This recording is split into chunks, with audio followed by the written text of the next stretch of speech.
相機出嚟，全部都係即係幾唔錯啊！然之後老師又好順暢咁樣用佢嘅平板電腦同我講書嘅時候，我就覺得好似有機會再攞多啲錢嘅時候，雖然啱啱話 working adults，但係咧都想 earn 多啲 money 啦，想多啲錢之後咧先至再即係擁有啦。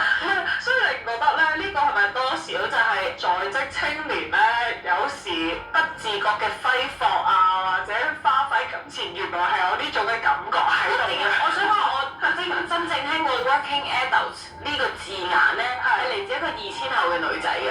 嗰陣時咧就聽到呢個2000後咧，就譬如我哋想食一個揀緊究竟食中價定係高價位嘅東西咧咁。